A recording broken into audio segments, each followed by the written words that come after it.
হর হর মহাদেব। ওম নমঃ শিবায়। কেমন আছেন আপনারা সবাই? আমি দেখতেছি বি মণ্ডল। এই দিব্য বার্তা যার কাছে পৌঁছেছে আপনারা সত্যি সৌভাগ্যবতী, সৌভাগ্যবান, খুবই লাক্কি আপনারা।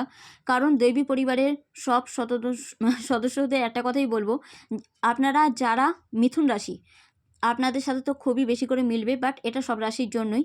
তাই যদি ভিডিও ভালো লেগে থাকে তো লাইক, কমেন্ট, শেয়ার, সাবস্ক্রাইব করতে ভুলবেন না। কারণ এই রিডিং আপনাদের জন্য সত্যি উপকারী। কারণ ঈশ্বরের আশীর্বাদ আপনারা গ্রহণ করেছেন, তার জন্যই এই বার্তা আপনাদের কাছে পৌঁছেছে, আদারওয়াইজ পৌঁছাতো না। তা কি আছে এই দিব্যবার্তাতে? এই দিব্যবার্তা বলছেন যে কথাবার্তার মধ্যে দিয়ে যতটা সততা ফুটিয়ে তুলবেন, সততা থাকবে, সত্য থাকবে কথার মধ্যে, আপনারা ততটাই ক্ল্যারিটির সাথে আপনাদের বিচার বিচক্ষণ, আপনাদের কথাবার্তা অন্যজন সামনের জনের কাছে আপনারা প্রকাশ করতে পারবেন, পৌঁছে দিতে পারবেন। কার্যক্ষেত্রে কিংবা সম্পর্কে মধুরতা তাতে বাড়বে। কার্যক্ষেত্রে কোনো রকম সমস্যা থাকলে সেটা কেটে যাবে। সব সম্পর্কের মধ্যেই একটা মধুরতা আসবে, সে প্রফেশনাল হোক কিংবা পার্সোনাল।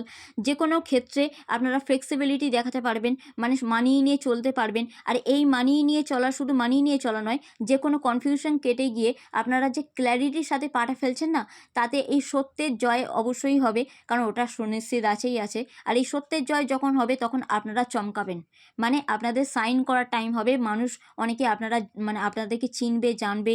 একটা হাই লেভেলে উচ্চ পদে যাওয়ার একটা যোগ এখানে দেখা যাচ্ছে। তাই দিব্য শক্তি আপনাদের সাথে আছে। সো গড ব্লেস আস। দুর্গা দুর্গা দুর্গা।